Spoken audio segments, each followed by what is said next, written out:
If you're a facilities manager at a university, you know students rely on the cafeteria for breakfast, lunch, dinner, and the occasional late-night snack. So when a dishwasher breaks down and dirty plates pile up, the mess hall can turn messy in the blink of an eye. Enter Grainger. With over 1 million industrial-grade products and fast delivery, the product you need now is never far away. So you can turn that dishwasher back into a lean, clean washing machine. Call, click Grainger.com, or just stop by. Grainger, for the ones who get it done.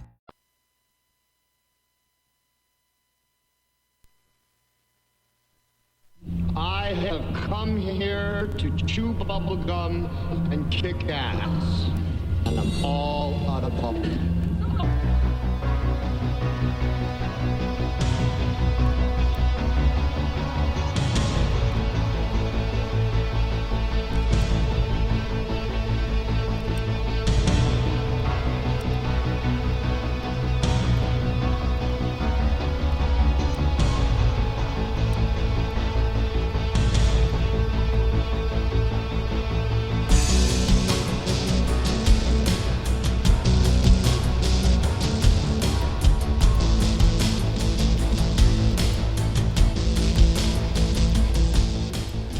Well, already the laptop is telling me, dude, you're using up way too many resources.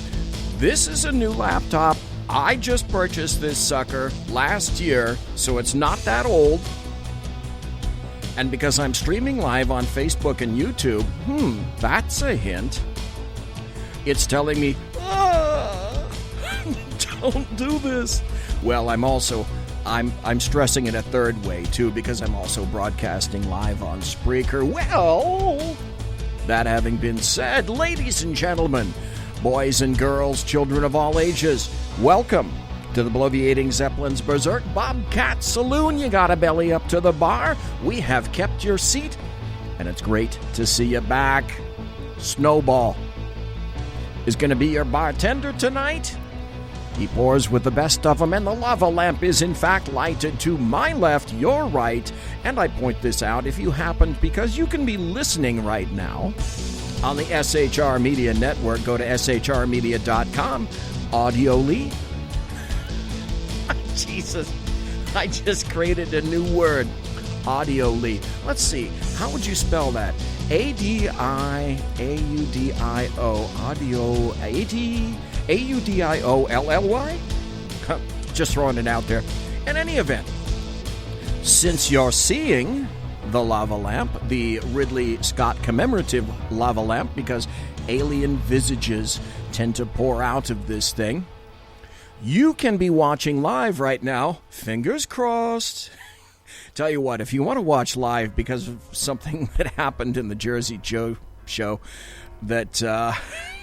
I'll address that later. But any event, with crossed fingers, if you're on the YouTube, the SHR Media YouTube channel, with luck, I'm live. I can't check right now because there's just too many other things going on. I got 3 friggin' computers running in front of me and a cell phone and all sorts of other things. I didn't even get to the rest of the... Anyway, if you want to watch, go to the SHR Media YouTube channel, or you can go to SHR Media on Facebook, and it's streaming live right now. I'm pretty sure that's occurring right now. The YouTube thingy, time will tell about that, because YouTube apparently cut Jersey Joe off at the britches at about the 9-minute and 50-second mark, and I can talk about that next Thursday, because there's just so much other stuff to talk about right now. I didn't even get into this. We don't water our drinks, just like we don't water our conversation. Politics, religion, crime,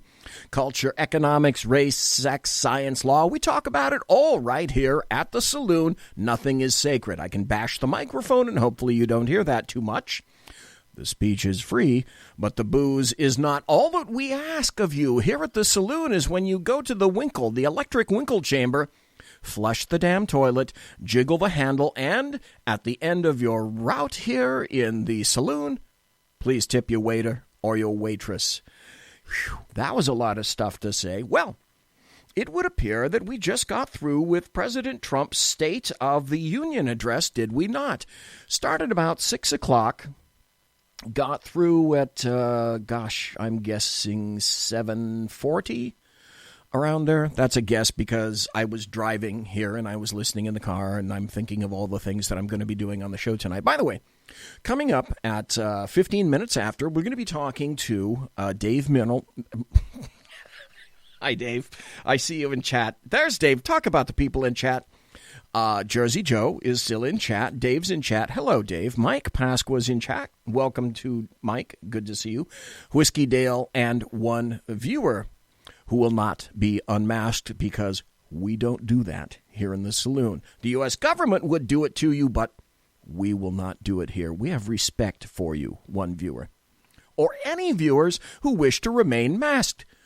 Just saying. At 15 minutes after, 8:15 our time, 11:15 on the East Coast, and 17:95 and 327.922 seconds in Bolivia, we're going to have Dave Milner, Milner, the unpleasant blind guy who isn't, yes, he is blind, but he is not unpleasant. I consistently say that about Dave. And with luck, and again, fingers crossed because of technology, and you know how the techno-Luddite does with technology, I'm so damn good with it. Not.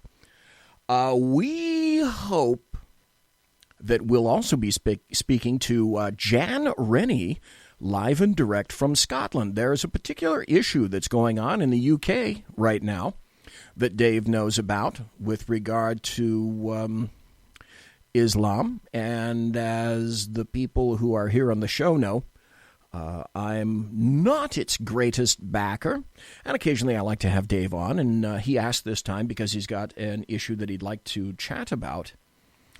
It's interesting, he pointed out to me that in his last show, his last two shows, parts 1 and 2, BFBS, on the Unpleasant Blind Guy show, that's Britain First, that's what we're going to be talking about tonight. His last show got 435 views, which for him is excellent, which for me is absolutely unprecedented. That has never, ever, ever occurred to me. Would love to see it. However, here's where the techno-Luddite thing comes in. You have to be a social media whiz. Now, I know how to make things kind of go on Twitter. Facebook?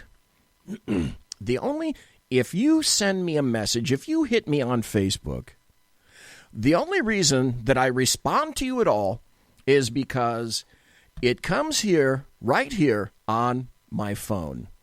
This is an Android phone, and I had Facebook hooked up, and Twitter is hooked up to my phone.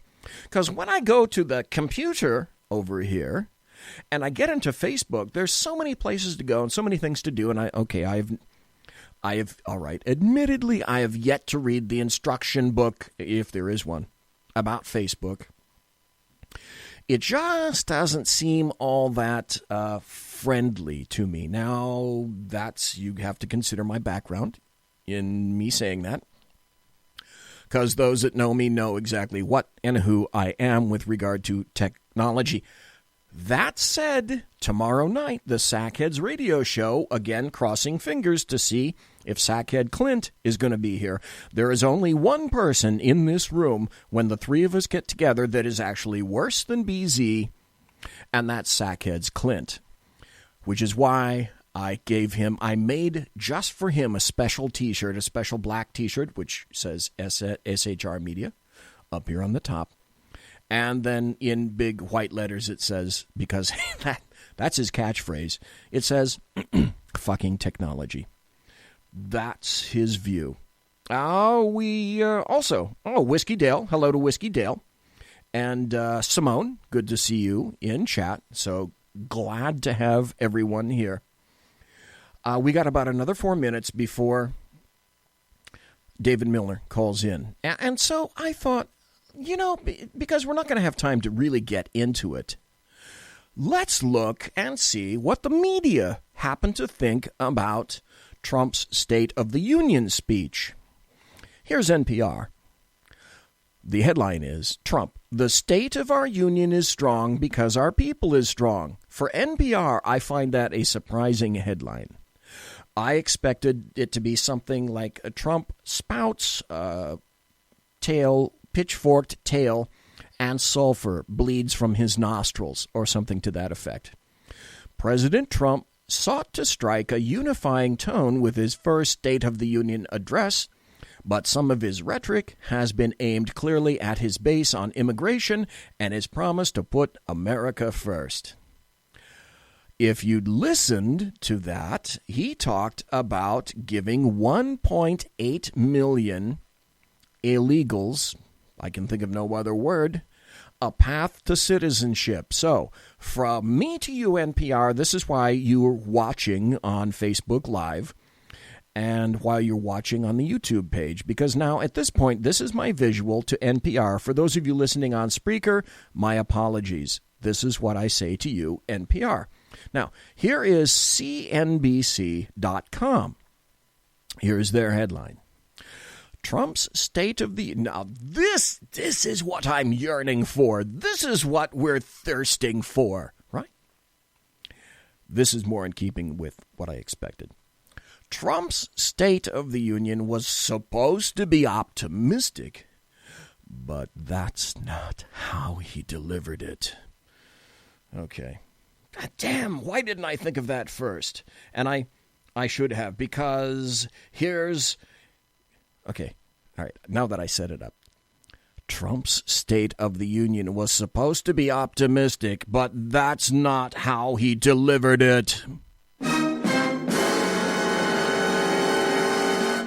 Okay, me setting myself up to set myself up. President Donald Trump on Tuesday delivered his State of the Union address to the nation. The president sought to strike a positive tone and describe a new American moment characterized by prosperity, rebuilding, and cooperation. There's never been a better time to start living the American dream, Trump said. I want to talk about what kind of future we're going to have and what kind of nation we're going to be. This is where they separate the men from the boys at CNBC.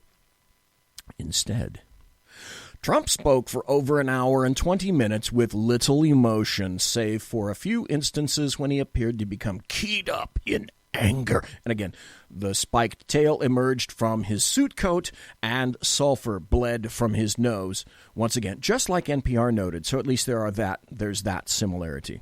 For the most part, however, the president's sentences Tuesday all ended on an audible downbeat. And despite receiving multiple standing ovations from members of Congress, it did not appear that Trump ever smiled during his address. On the contrary, when he wasn't speaking, the president wore a visible frown. Wait a minute. Did you get that? A visible frown. A visible frown. Yes, a visible frown. Hello? Visible frown. Q1. Okay, visible frown. Here we go. Thank you. Earlier in the day, White House officials told reporters the president's speech would be positive and bright and optimistic. The official theme of the speech was a safe, strong, and proud America, and Trump hoped to use it partly to take a victory lap for his newly enacted tax cuts and for the overall strength of the U.S. economy. Okay, enough with that story, proving once again that the Demorats, none of them, fucking listened to what he said. The economy is staggering. The stock market is booming. People are building homes. The interest rates are starting to rise. The stock market is going to seek equilibrium. People and businesses are coming back. He's cut hundreds of regulations. He's installed more associate judges in federal judgeships than anyone prior on the face of the United States in history. He's cut more regulations than any other president in history. He now has 3/4 of a 3% GDP, something that Obama could not achieve in 8 years. And yet still, the Dems cannot afford to have him succeed in any way, shape, or form. Is that not correct? Well, of course it's correct. Here's another one. Now, this, I should care to point out, is from the Washington Times, slightly different. State of the Union winners and losers. Here are the winners and losers from President Trump's State of the Union address Tuesday night. Winners. President Trump. The 45th president commanded the dais as he laid out his administration's accomplishments of the past year and goals for 2018. That's exactly what he did. If you actually took the time to listen, do you not hear the word coming out of my mouth? Like that. Winners. Dreamers. After years of legal limbo, President Trump's generous amnesty would grant citizenship rights to 1.8 million. Stop. Here's what I heard, and you tell me if I'm correct or incorrect. Now, he listed a number of pillars. Basically, he said that he didn't quantify it as amnesty, and you can give it any label that you wish. But essentially, he said 1.8 million of the people that call themselves dreamers under Obama's unconstitutional act in the first place. I would love to have Michael Jones, Dr. Michael Jones, back on the show to talk about said constitutionality or lack thereof. But essentially, he said in 10 to 12 years, it would take that period of time to background them, and after that period of time, having proven that they were good citizens, etc., and all the various elements that were involved in that, they were on the path to citizenship in the United States. Another pillar was, we're going to build the wall. Another pillar was the end of chain migration. Another pillar was the end of the lottery, which is the most fucking stupid damn thing. You're going to have a lottery? Then you could have, hello, Allahu Akbar, terrorist, table for one. You've just won the lottery. Come on down. And who knows whether or not they have, and they may have, in fact, done so. If I don't get to it this show, I'm going to get to it on Thursday. I'm trying some machinations to see if I can get some people to come in for Thursday.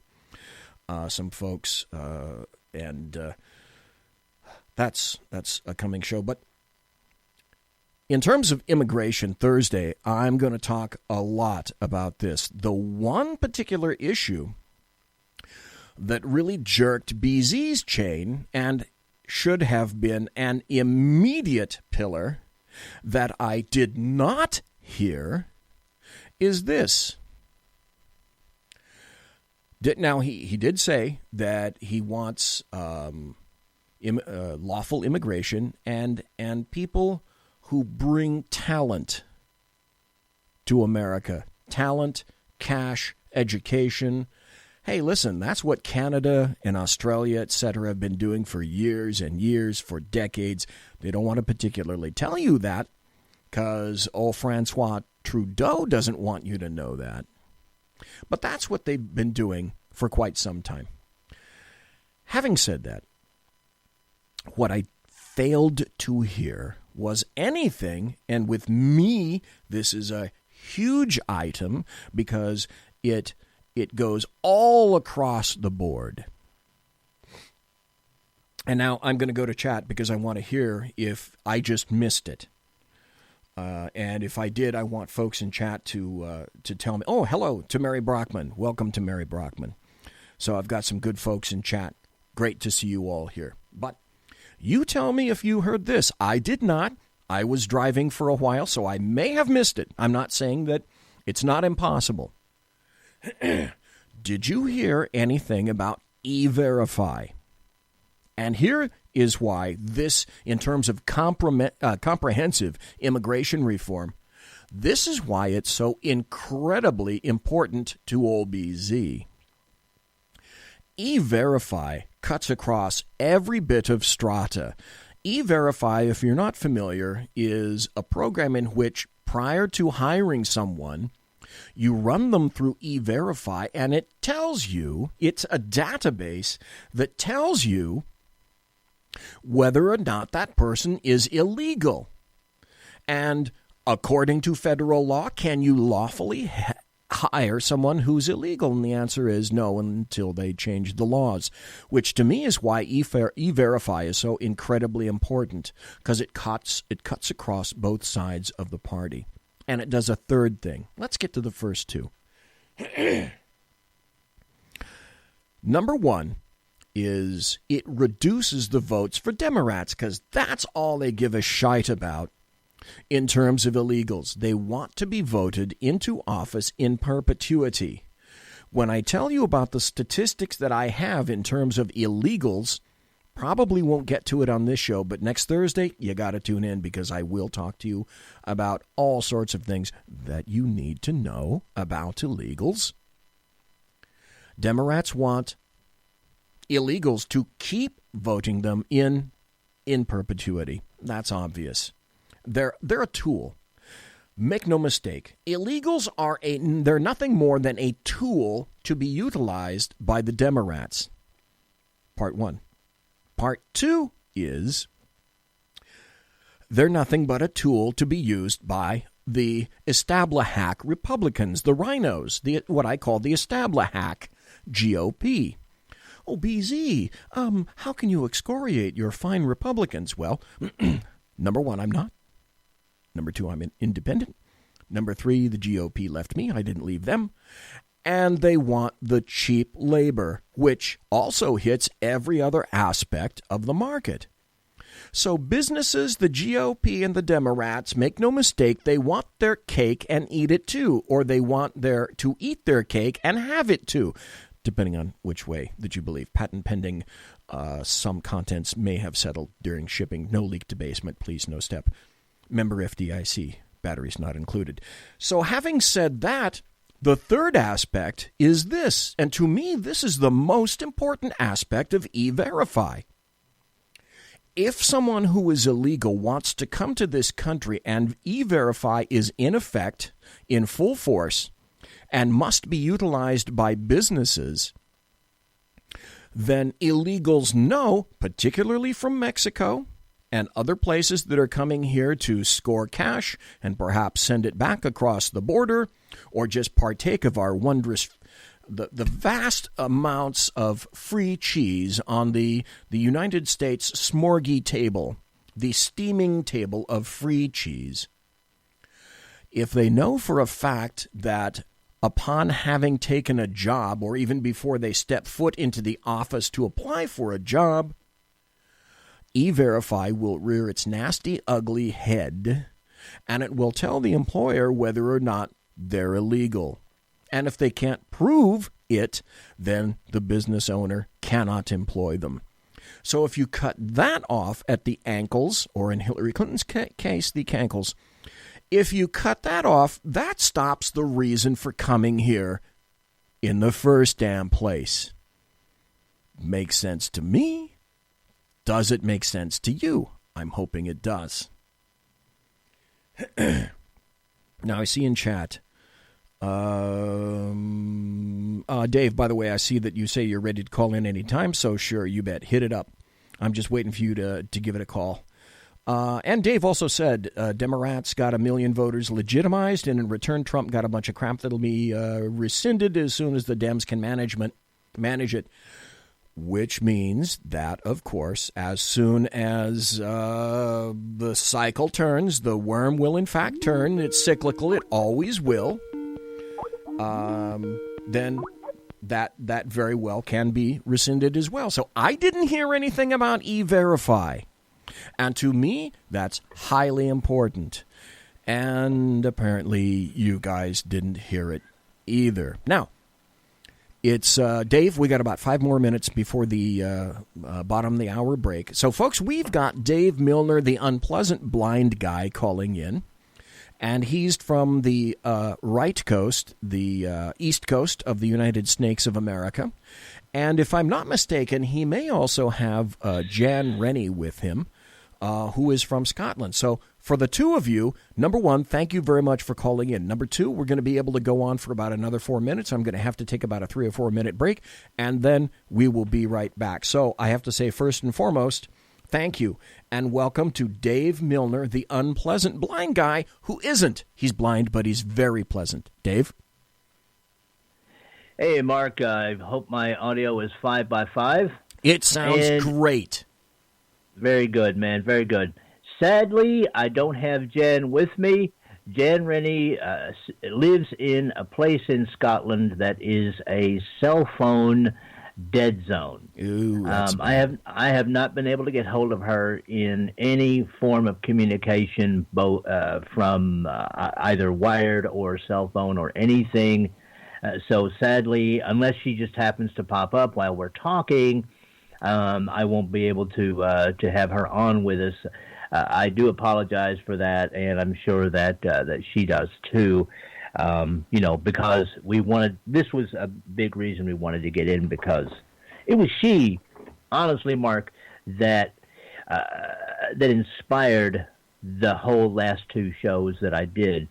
And by the way, probably the highest rated shows I've ever done. And that's a big reason we're here tonight. But once you come back from the break, I'd be more than happy to give my opinion on this, on the State of the Union, which I sat there and watched, and made a few notes on, including the immigration thing, which, in my opinion, the DACA thing, the acceptance of that, was the only thing that I did not approve of. Everything else I thought was just fine. A well-written speech, well done. I admit that I missed probably, because it takes me about 20 minutes, 25 minutes or so to get here in the studio. There is actually an SHR studio. I do not broadcast from my mommy's basement like some other folks. So having said that, I actually have to drive to the studio. There's actually a studio to drive to. But, yes, I completely agree with you, Dave. When we come back, we got about another 2 minutes. When we come back, first things first, yes, I would very much like to hear your opinion of the State of the Union. I read some things from various media here. But you sent me, the reason that you're here tonight, and I don't know, we could be lucky, Jan could call in. If she does, put her on. I'm ready for that. The reason you did that is because you had two very, very popular shows, and instead of going live for your primary show, The Unpleasant Blind Guy, what you do is a podcast.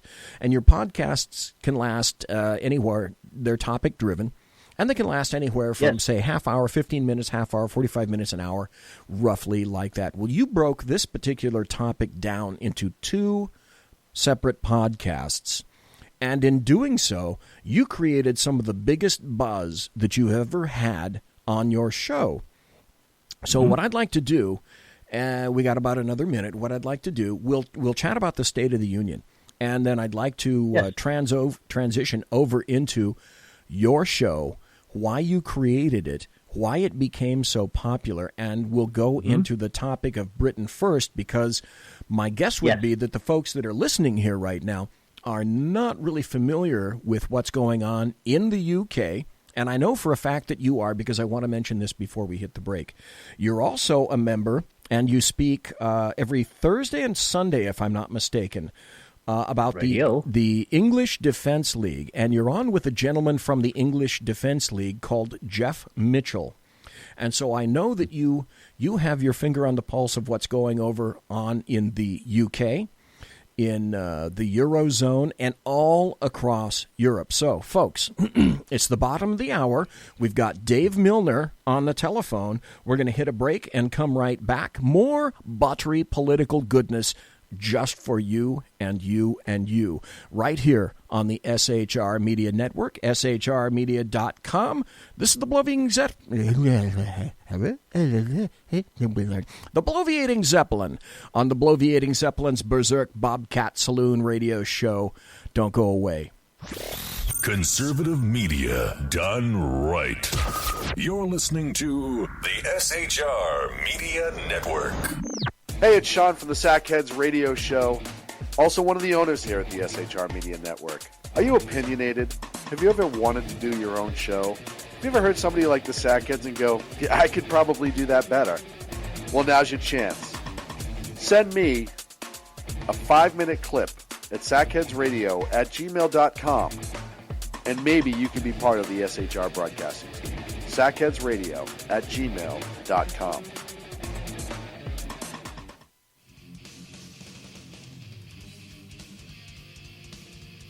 Beware, the Jersey Takeover is here. Every Monday through Friday, 9 p.m. to 11 p.m. Eastern Standard Time, you can catch River Common Sense Show hosted by Jersey Joe, right here on shrmedia.com. Only Jersey can deliver hell like no one else.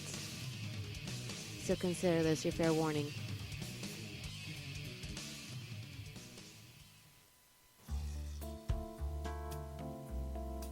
Human by race, Christian by faith, American by nationality, and conservative by choice. Reverend Ralph J. Chittum Sr. is the right guy on SHR Media from 8:05 to 9 p.m. Monday through Friday. And if on the rare occasion I am ever wrong, I will still always be right. The right guy on SHR Media. Power brokers use corrupt politicians, deceptive Islam, and lies from establishment media to turn the once shining city on a hill into the city of the blind. What do the elites fear? One man with a cane. I'm Dave Milner. Join me at SHR Media, High Plains Talk Radio, Spreaker, iTunes, and YouTube for a different kind of commentary on the unpleasant blind guy. Because truth is not always pleasant. Hello, I'm Tim Hart. I'm the guy BZ hires due to his shameless contract with the SHR Media Network to voice his promos. He'd like me to tell you that the bloviating Zeppelin's Berserk Bobcat Saloon radio show can be found on SHR Media Network, Spreaker, and YouTube every Tuesday and Thursday night at 11 p.m. Eastern and 8 p.m. Pacific, featuring right thinking from a left brain and doing the job the American media maggots won't. You'll find that the speech is free, but the drinks are not. There, in the saloon, just when safety pin manufacturers are running out of metal for the diapers of the leftists, BZ is sending his personal drones of freedom into the wheelhouses and ossicles of lovers of sovereignty and liberty nationally and globally. Broadcasting behind enemy lines in occupied California, BZ swears that no rights were harmed in the making of this promo. This is Jersey Joe, host of the Reverb Common Sense, and you're listening to SHRmedia.com. Yeah, that is, in fact, Jersey Joe. He has the show on just before me. Jersey Joe has 2 hours of great Jersey Jonas. Jonas, not Jonas, but Joeness. Just thought I should make that particular stipulation. We are talking to Dave Milner, the unpleasant blind guy, and we have him on tonight because he has a few things to say. We'll get to that. But Dave offered some comments and some compare and contrast, as my university professors used to say, about Donald Trump's State of the Union address, and thanks, BZ, for knocking your microphone again, because that sounds so good on the air, I'm sure.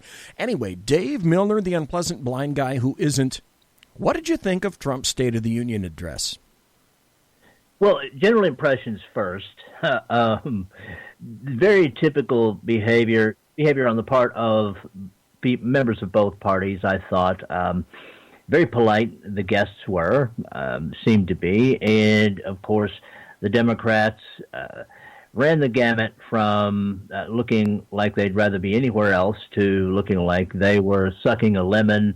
There was one particular one, and I don't know the point in the address where this occurred, but it just made me think of this. It was a fellow with dark hair, an older fella, and he was sitting there looking, I swear with my vision, Mark, this is tough, but this is exactly how I would imagine this to be. Let's say he acts like someone that had a cup of coffee on a desk, and he got distracted and turned away, and someone else accidentally put out a cigarette in that cup of coffee, and he turned back and grabbed the cup of coffee and took a nice big slug of that. That's how he looked. That was the expression on his face. He looked almost like he wanted to retch. It was very typical, and of course you saw Nancy Pelosi talking and things of that nature. But as I said, overall the impression I got was the overall feeling was positive, except of course for the Democrats who loathed Trump so much that they couldn't express any kind of joy at all at anything. I mean, President Trump could have said that oh, by the way, guys, I've cured cancer, and they would have just sat there stone-faced. Now, I did like, Mark, some of the points I did like. You've already heard what I think of the immigration thing. You read it out. If the ending chain migration and the end to the lottery, oh God, please, were actually permanent things, I'd be jumping for joy right now. But they're not. They're things that can be rescinded at any time. So that really isn't much of an exchange, in my opinion, for over 1 million legitimized Democrat voters. Yes, I know. He said, well, they're going to have to do this and they're going to have to do that, and it'll take 12 years, and they'll get a pathway to citizenship, and blah, blah, blah, blah, blah. Probably a lot of them are voting illegally right now anyway, and they're not going to do any of that other stuff. They're not going to do any of that other stuff, man. Excuse me. They're not going to do any of that other stuff. Forget it. Well, they never did under Reagan, and they sure as shit won't do it under Trump. That's just, it's not in the cards. Well, get out of my head, Mark, because that's where I was going to go next. I mean, I think this is every bit as bad a deal, if not worse, than the one Reagan made in '86, I believe it was. It's not something I want to see. Everything else, though, I think was good and positive. I mean, I did like the fact that he wants Congress to give his cabinet heads power to throw out their underlings who are not doing the job properly. I did think that was a good thing and a badly needed thing if he really wants to drain the swamp. I thought it was very significant, and I think that's something that some people are going to pass over. I like the fact that he wants to make experimental drugs and treatments accessible to people who have terminal illness. Right, and he wants to make the drugs cheaper and less expensive, just like they are in Europe and many other places. Kudos to him for that. Agreed. Yeah, I mean, to my mind, Mark, why not? They have a terminal illness.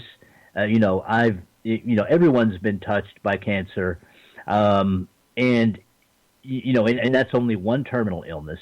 And people look for experimental treatments, and in my opinion, why not?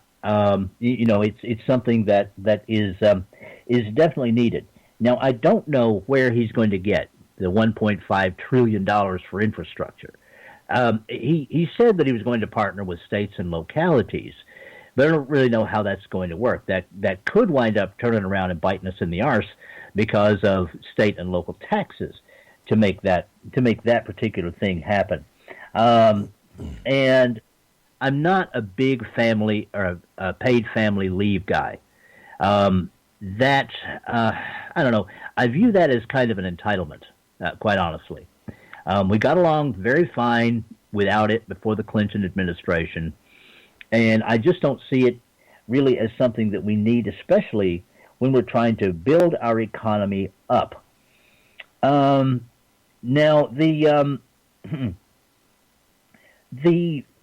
I did like what he had to say about only giving American aid to our friends overseas. Right. How that's going to be implemented, though, I don't know. We have to look past the good rhetoric to the practicalities of how these things are going to be implemented. I mean, I agree with it completely. We shouldn't be sending money to, in my opinion, Saudi, for instance. Oh, hell no. We shouldn't, but we do. We shouldn't be sending money to them, but we are, and it's really a going to be a difficult thing. He mentioned prison reform. Well, to that, I want to know more. I mean, our prisons definitely need reform, because we have almost as bad a problem as they do in UK with Muslims running our prisons. Basically the inmates running the prison, literally, with that kind of thing. Ending the defense portion of sequester. That's going to be very interesting, Mark. If he can pull that off, that will be an accomplishment. And he did say in the defense portion of sequester, which, as anyone knows who followed the whole sequester thing during the Obama administration, is very important. I like the fact that he wants to keep Guantanamo open. That, to me, is a no-brainer. Keep these people out. He did emphasize that he considers these terrorists to be enemy combatants and not just criminals. and we've seen the idiocy that has gone on since that philosophy has been followed again in the Obama years. Those are just the little notes that I made while he was talking, while I was watching Democrats in various poses of distaste or boredom or whatever. I have to say also, Trump is a good showman. He knows how to put on a good show, and he had, my God, this will be my 50th year doing this. You have more experience than I do, and I've seen a lot of State of the Union addresses, and guests are a big thing, and saying hi to the guests is a big deal. These guests were very good, and I think Trump the showman came out. But he was very dignified.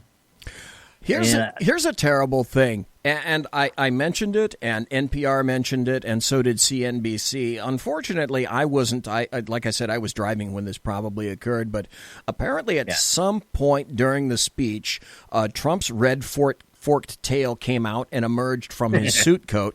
And also, people said that sulfur bled from his nose as he was speaking. And people mentioned that he didn't smile at all. There was no smiling whatsoever from Donald Trump.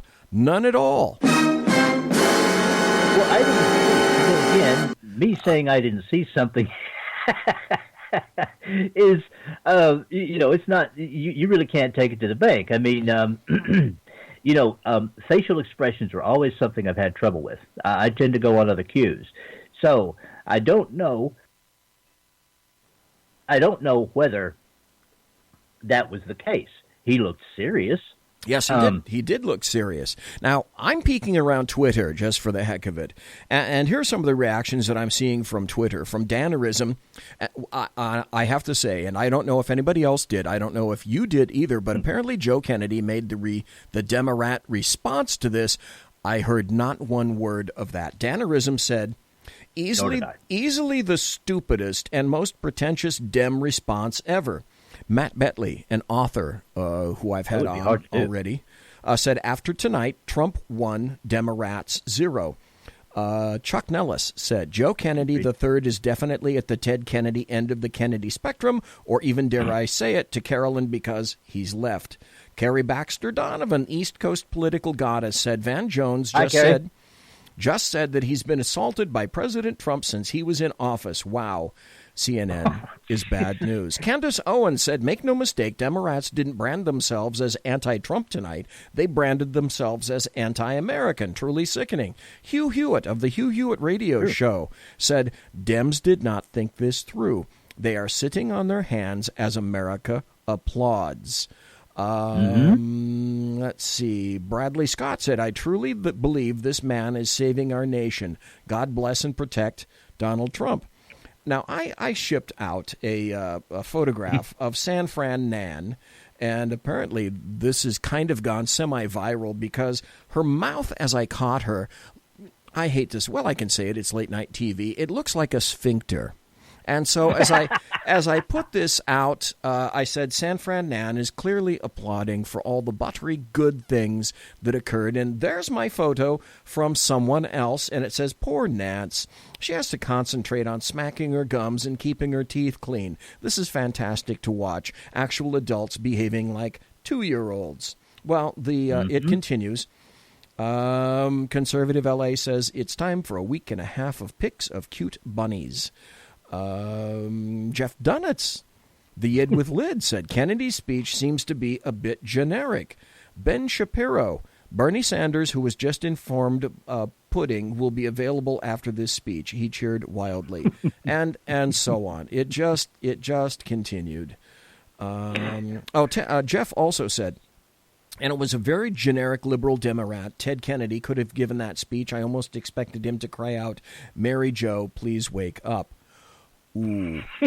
Ooh. A nice one. That's very nice. Jeff. I like that. I'm going to be on Jeff's show tomorrow, so I'm going to have to give him kudos for that. Please give him kudos from me. That was well done. Okay. Well done, Jeff, sir. Oh, okay. So, folks, we're going to transition. We got about another 14 minutes or so, 13 minutes before we come up to the top of the hour break, because here on the show, things go boom, boom. Wait a minute. I can't even. All right, come on. Let's see if I can do this now. Boom, boom, boom. Nah, my snapper is not snapping real well. Ooh, that sounds bad. Anyway, let's transition over to the. Let's transition. Sorry, I had to do it. I know. I know. That's why it's late night talk radio. Let's transition over to the reason why you're here. Now, you have a show called The Unpleasant Blind Guy, and you let me know about this show that's called BFBS, and it came in 2 parts. I listened to both. Oh, and good. that's what you wanted to talk about tonight. They're both about 45 minutes roughly or so, and these 2 shows have gotten you the greatest amount of views ever in the history of The Unpleasant Blind Guy. So what I would like you to do for the people that are listening and watching is tell folks why you created this show, what it's about, and how it is that you got so many views of your show, Dave. Well, that's a lot to tell.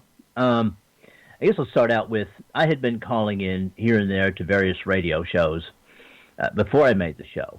And, of course, participating in chat rooms and things like that off of those shows. And before that, I had been a keyboard warrior, so to speak, on places like Internet Relay Chat, starting in about, at the end of 1991. So very familiar with the net and very familiar with conversation and things of that nature involving politics.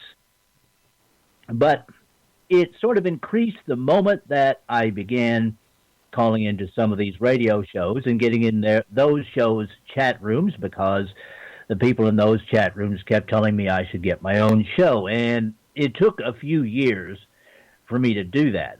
I had to, I have to think a thing to death before I do it, especially if it's a big thing. And as you know, Mark, putting up your own show is a big thing. Oh, yeah. So I thought about it and then I went ahead and started it up. At first, it was just on YouTube, and I just told friends of mine in social media, oh, hey, here it is. You want to let's do it? That's fine. And got some very good and dedicated listeners, and they helped me out a whole lot. I just want to say that, one of them was her, well, let's just call her Leopard Woman, because was one of her handles on Twitter. She helped keep me afloat, especially after 1 week when I had all of 17 listeners. And then people like the wonderful Mary Brockman, who is in your chat tonight. Oh, she is. Heard my show and recommended me, I believe it was, to Dan Butcher. And he asked me for a couple of samples, and I gave them to him. And the rest, as far as High Plains Pundit Media goes, is history. I took off there, and then, of course, SHR Media came along. And I have to tell you, Mark, it's incredible to have an hour time slot. I think this is actually sent from God, and to have an hour time slot to do with as you please. If I am moved to put on a 5-minute show, that just rattles around in that 1 hour like a single peanut in a planter's can. And if I want to fill up that hour with an entire show, I do it. And yeah. I try to give people value. The reason that this last 2-part show of mine is split up into 2 45-minute segments then is obvious. I don't do interviews. I do conversations. And this particular one took, originally it took about an hour and 42 minutes for us to get all the way through it. Jen Rennie, who I work with on the English Defense League radio program, which Jeff Mitchell hosts. Hey, what up, Jeff? Came to me, and we had been discussing this issue of Britain First for some time. Now, it had been only rumors, and it had been things that people had observed. There is a rather famous video out there of an old British soldier who went up to one of their tables where they were supposedly selling badges and other things that were that the money for which was supposed to be going to British veterans, but which was actually going into their pockets. And this guy served his country again by exposing them. And the minute he actually started doing that, they packed up their table and left. So this has been going on, Mark, for a few years. It's very similar to Americans. This is very similar to these guys that'll dress up in uniform, in any particular service's uniform, and go out and collect money. Oh, right. Okay. Yeah, I mean, it's a big fat scam, and it had been going on for a long time. And Jan, being the excellent news hound that she is, waited. She waited for years and a few years, and she and I discussed this stuff in the background, and we talked about what sleazeballs these people are, because Britain First, unlike the EDL, has people gravitating to it who have backgrounds that are very unsavory. We're talking about race bigotry, we're talking about Nazism, we're talking about anti-Semitism. Britain First will basically take anybody that's willing to pay them money. And currently, the membership fee for Britain First is £59 a year. And just not having the exchange rate in front of me, that's close-ish to about $75 a year. Yeah, I would have guessed about 75 or so. Right. Now, the EDL, if you want to be a member, just come along. And if you're a Nazi, or if you're an anti-Semite, or if you hate black people or something, don't bother. Okay, but if you want to free your country from Islamization, then you're more than welcome. And no, you don't have to pay to be a member. But the Britain First is very money oriented.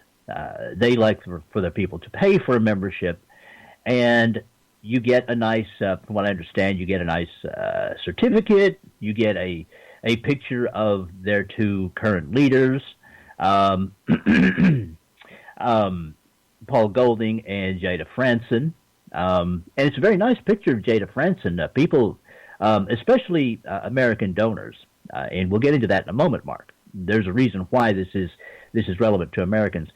Should appreciate that picture of Jada Franson, because the donations helped pay for her teeth and her new boobs and things of that nature. Hey, people have aspirations, okay? People want to advance themselves in life, so come on, have a little, God, loosen up just a little bit, Dave. By the way, in chat, for those of you who are in the chat room and want to go into, if you're listening on Spreaker right now and you want to go into the chat room and see some of the links that I put up here, I did put up the link for BritainFirst.org. So you can go, you can look at the website and see what's happening.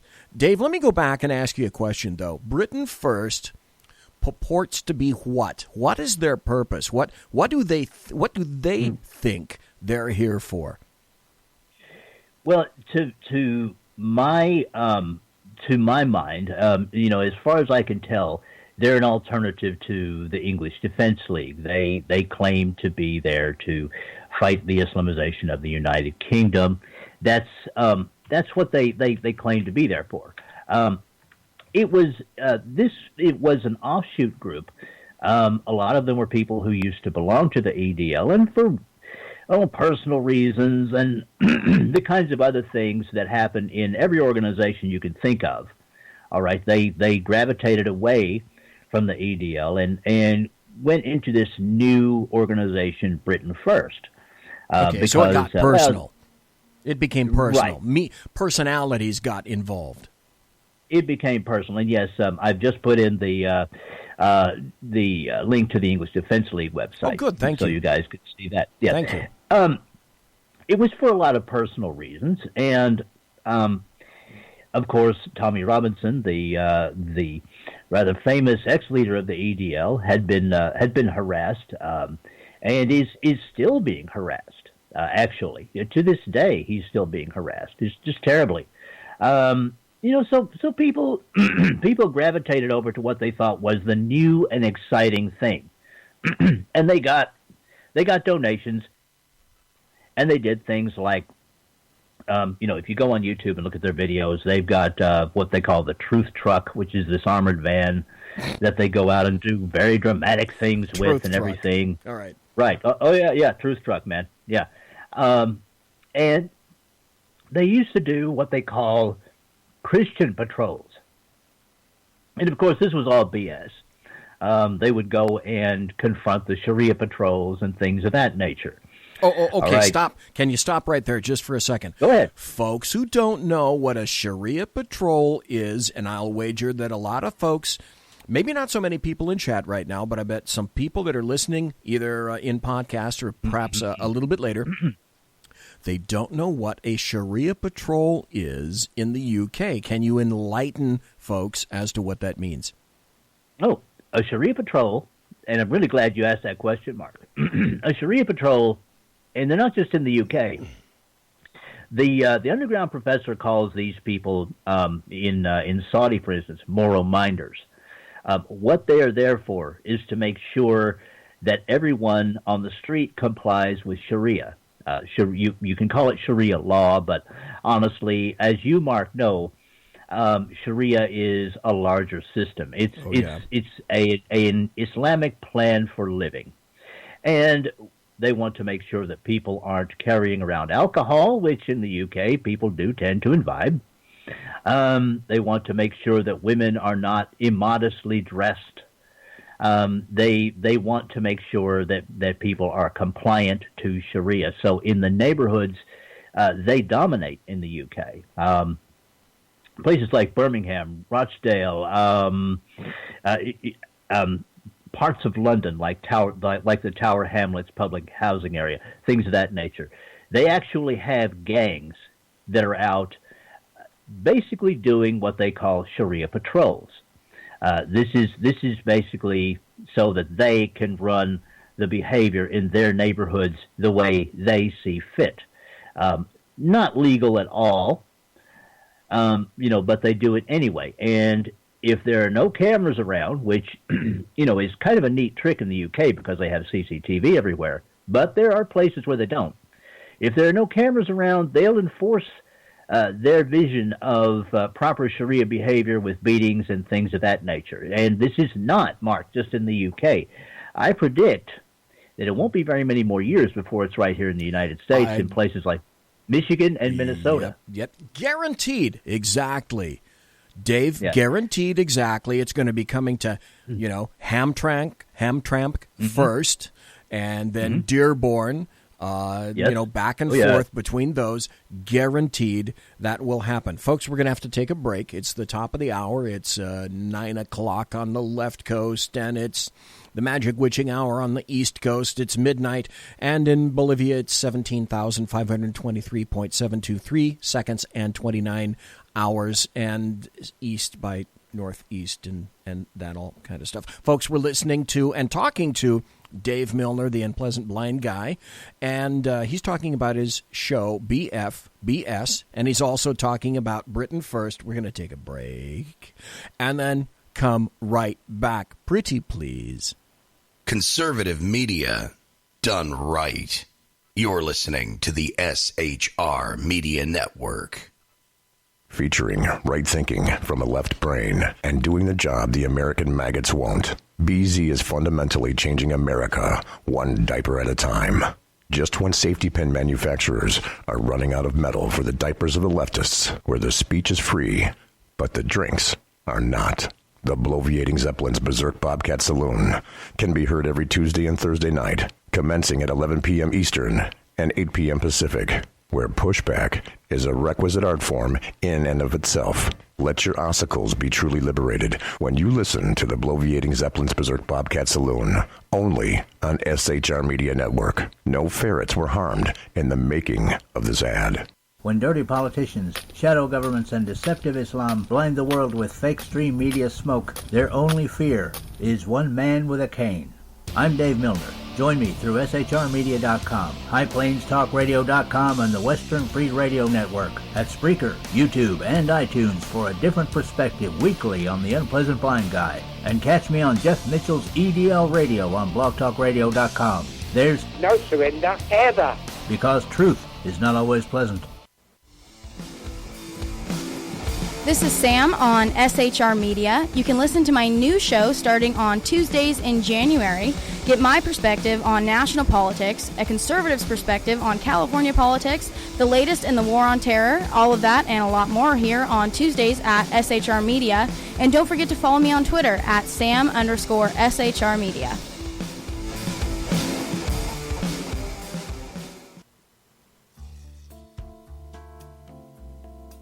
Human by race, Christian by faith, American by nationality, and conservative by choice.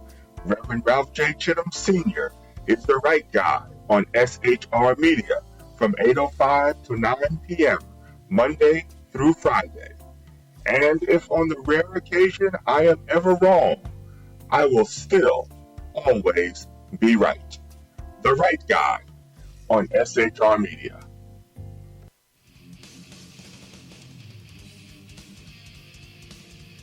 Beware, the Jersey Takeover is here. Every Monday through Friday, 9 p.m. to 11 p.m. Eastern Standard Time, you can catch River Common Sense Show hosted by Jersey Joe, right here on SHRmedia.com. Only Jersey can deliver hell like no one else.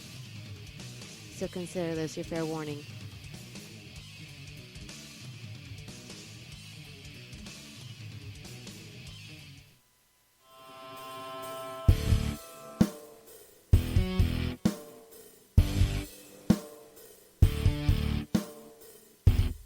In a world controlled by corrupt politicians, a team of ordinary men emerge from the ashes to give voice to the voiceless, hope to the hopeless, clues to the clueless. Sackheads Sean, Sackheads Clint, and Sackheads BZ. The Sackheads Radio Show every Wednesday at 8 p.m. Pacific and 11 p.m. Eastern on SHRmedia.com. Watch on YouTube, Facebook, and the High Plains Pundit Network. The best in late-night conservative talk, the Sackheads Radio Show, only on the SHR Media Network. Go ahead, I'll say it again. Some of the best A-roll is going to be B-roll. Like, what are you talking about? Just like the last question we cut a couple seconds ago. Yeah, I'm a freaking artist. I can't just come up with this shit off the top of my head. Are you freaking kidding me right now? Hey, good point. Exactly right. Hey, this is Sackhead Clint, and I'm with Sackhead Sean, Sackhead BZ. No communists allowed on the SHR Media Network. Damn straight, mister. Back to the show. Conservative media done right. You're listening to the SHR Media Network. Ladies and gentlemen, boys and girls, children of all ages, you're listening to the bloviating Zeppelin's Berserk Bobcat Saloon radio show live and direct on the SHR Media Network right here. I'm broadcasting live and direct from the belly of the beast. It's 2 miles that way, due west, broadcasting behind enemy lines in occupied Fornicalia. That's me, it's you, it's Dave, and we're talking about Britain First. So Dave, continue to tell us please about Britain First, sir. Okay. Now, all of this shiny stuff did attract a lot of people, and it did attract a lot of attention. But let's flash forward a little bit, because we don't have all night. As I said in chat, I can do all night, but I get extra for that. Let's flash forward to last year. President Trump saw a couple of their videos, and their videos are known to be doctored, recycled, reused, blah, blah, blah, blah. But the point is, he saw a couple of their videos, and he retweeted them. Now, this is because I think the president understands that there is a real problem with Islam. In fact, he said as much himself. And he retweeted those videos, not realizing, not even really knowing who Britain First are, as he did say later. He retweeted those and got into a whole lot of trouble. Now, there are a lot of Trump supporters in the United States of America. We know this. They visited the Britain First website and all that, and the donations began to spill in. Now, sadly, though, a lot of Americans who only wanted to legitimately help in this instance, because they do need help in the UK with Islamization, and we're going to need to be on our toes to make sure we don't become them in a few years. Yep. They do legitimately need help, but not from people like Britain First. It came about, and I did the show because Jan found a fellow named Graham, who was very closely connected with one of the leaders of Britain First, Jada Franson, and who was there for some of their, shall we say, frolics. With donated money, they do things like throw fabulous parties where they will get into a pub, and just as Graham said, buy the bar. In other words, we'll take everything. Gimme. And not only do they do that, but at the same time, they toot lines of coke. Jesus. Also bought with donated money, I might add, because these people the leaders have no other visible means of support. They live on donations. They have also recently taken an awesome European trip where they hit several European countries and partied like a pig.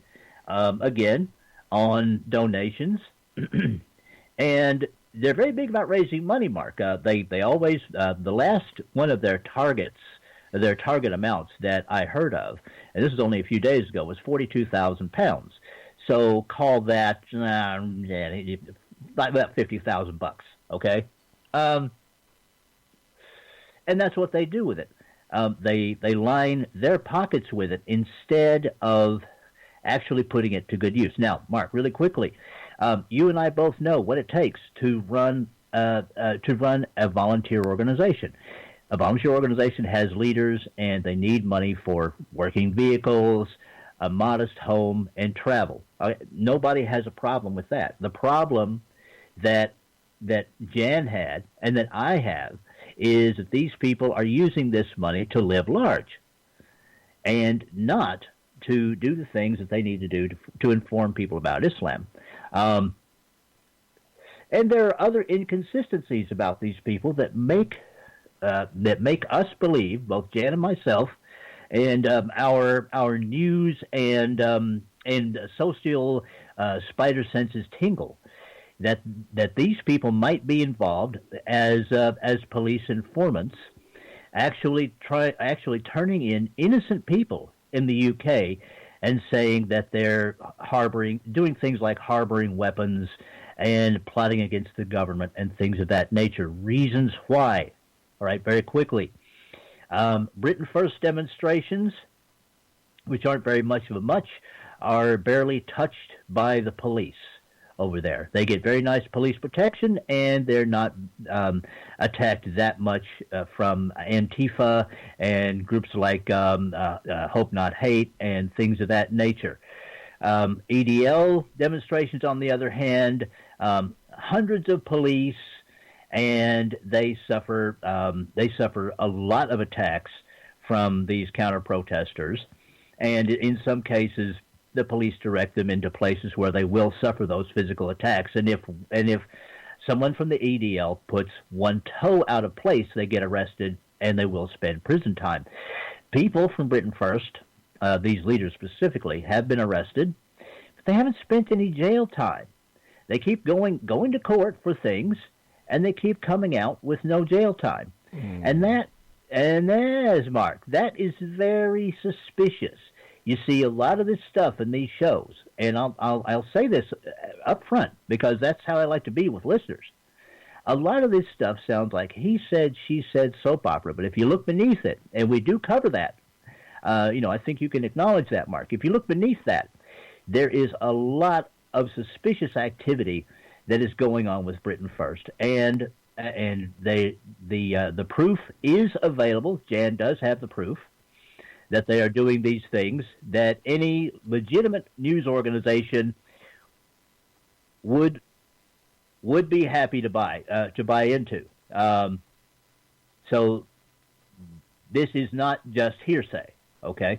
And this was a big reason why I felt that I should do the show with Jan, so that we could bring this to Americans' attention. Britain First does not need donations. The EDL will take donations, and you'll get a nice you get a nice email of thank you, and they'll put it towards equipment and things like that they need to do the work that they do. And by the way, their leaders actually work regular jobs, and their books are clean. So there you are, Mark, and I hope people will listen to that. It's called BFBS. It's on the Unpleasant Blind Guy page at Spreaker.com, and it's also on YouTube. So please listen to those and subscribe to the YouTube page because, hey, you might get the shows a little bit early. And, Mark, I really appreciate you having me on, man. Thank you. You are very, very welcome. Before you go, though, Dave, I always have to make sure that I do this. Tell folks where you can be found, your website, social media, Twitter, Facebook, any place else, EDL also. Tell folks where you can be heard as well, please. All right. Well, I've told you where my primary shows are. Of course, they're at the Unpleasant Blind Guy page at Spreaker.com, and they're also on the Unpleasant Blind Guy page at YouTube. Again, you can subscribe. Maybe get shown early. Also, I'm with the English Defense League radio show. That can be heard now at 10 a.m. Eastern here in the States. Okay. Yeah. 10 a.m. Eastern here in the States when you're still asleep, Mark, on Thursdays and Sundays. Thursdays and Sundays you can hear those shows. And that is basically it. Of course, my program is also broadcast at 1 p.m. Over here on SHR Media, on Spreaker.com through SHR Media. And my new shows come out Saturday at midnight. And, of course, this Saturday, I'm going to go ahead and put this together and promote it as a way to promote your program too, because it's just been because I got to tell you, of all the hosts I've met, you're the one that thinks the most like me, and that should frighten you to death. I think that frightens me, and if my wife were listening, that would frighten her. I can guarantee you that as well. But thank you again, Mark. I really appreciate it. I appreciate you. I appreciate what you do. I appreciate what you've done in the past in your life and your service to this country. And I thank you for having me on.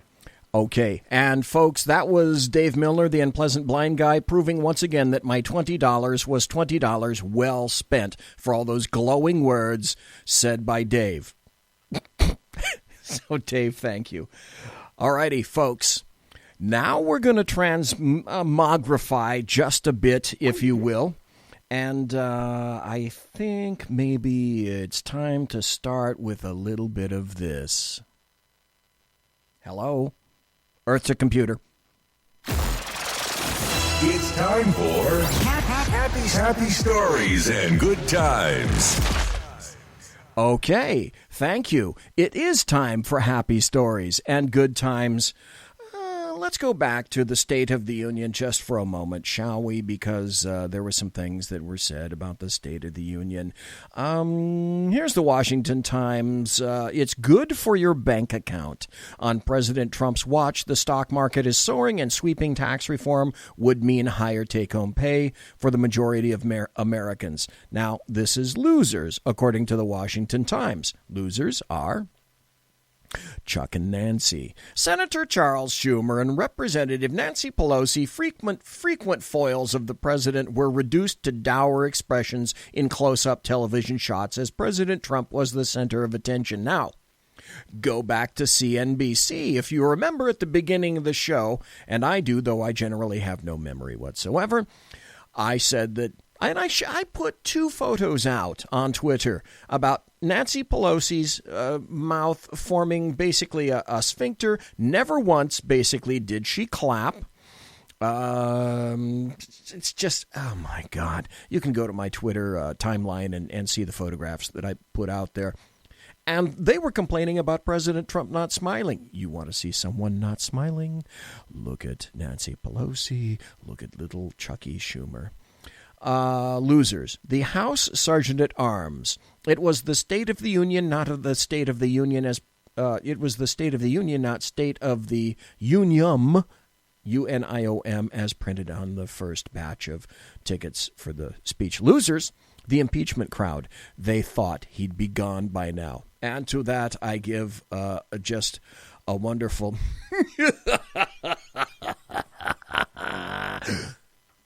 losers. Losers. All of the Demorats. And here's another happy story. Congressman demands illegal immigrants be arrested at State of the Union. It didn't happen. As far as I know, because I missed a whole bunch of it. I'm just curious, asking if anybody knows. The story originally was this. An Arizona congressman has asked police to check IDs of guests for Tuesday's State of the Union address and to arrest any illegal immigrant in attendance, sparking outrage from immigrants' rights activists who labeled the idea disgusting. That's right, it's disgusting to enforce federal fucking laws. Don't know if it happened, but I find that kind of interesting to see it out there. Here's a great story. This is what makes it a happy story. Here's a story from thehill.com. Demorats panic over avalanche of good economic news. Oh, no. We can't have good economic news, can we? Oh, no, we can't. Demorats sound plain silly as they continue to attack the GOP tax cuts. Former Demorat National Committee Chairwoman Debbie Wasserman Schultz said at a recent town hall that $1,000 bonuses won't go very far, and they were taxable, so it wouldn't really be $1,000 after all. Amazingly, she also said she hadn't heard of any bonuses bigger than $1,000 because she purposely avoids the news she doesn't want to hear. Right? Is she really that out of touch? This is from thehill.com. Is she really that out of touch? As Fox Business host Charles Payne noted in a tweet, Wasserman Schultz represents a district where the median household income is $50,000. Does she think her constituents wouldn't welcome a $1,000 windfall? Moreover, she apparently missed the announcements that Waste Management will pay $2,000 bonuses to 34,000 employees. She also failed to notice similar payments recently made by Fiat Chrysler and Apple. Isn't that shocking? Absolutely amazing. Wasserman Schultz, DWS. Also neglected to mention the pay hikes announced by many companies, including, AT&T, Wells Fargo, Fifth Third Bancorp, Boeing, Walmart, Comcast, that will make a permanent difference to workers going forward. Is Debbie not keeping up? Or is she so panicked over the avalanche of good economic news triggered by the Trump agenda that she can no longer bear to read the headlines? So let's go over again some of the things that Trump has accomplished. These are basically President Trump's biggest accomplishments. Naming Neil Gorsuch to the Supreme Court. That's number one. Judge Gorsuch's nomination ensures the Supreme Court will actually uphold the Constitution. Number two, regulation cutbacks. The president claimed this week that his administration eliminated 22 times as many regulations as have been created since taking office. Number three, announcing U.S. withdrawal from the Paris Agreement. Right? President Trump announced in June the U.S. would be leaving the economically burdensome Paris Climate Accord. Number four, decertifying the Iran deal.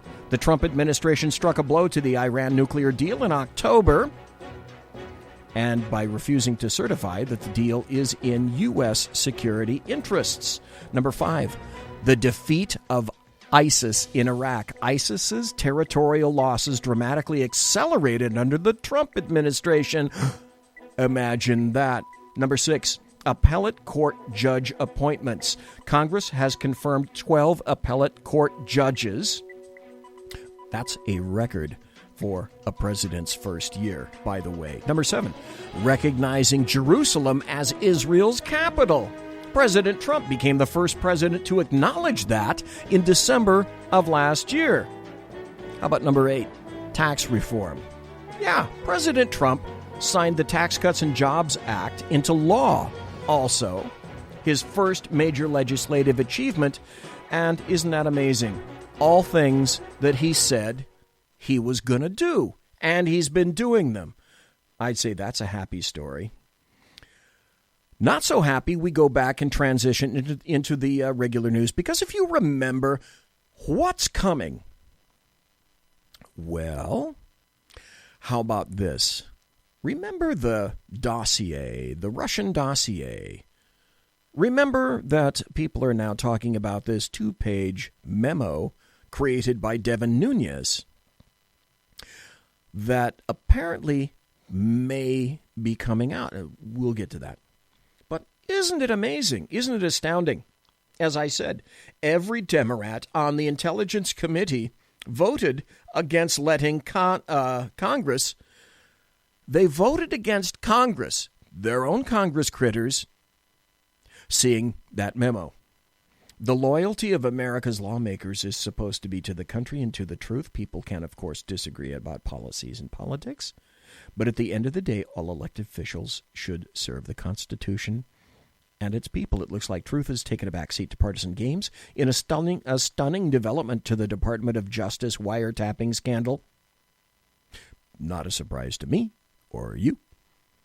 Every single Demorat on the House Intelligence Committee just voted to cover up evidence of what could be the biggest story since Watergate, right? Well, the House Intel Committee then votes to release that controversial surveillance memo to the public. So, apparently, it is going to come, right? This happens to be from Fox News.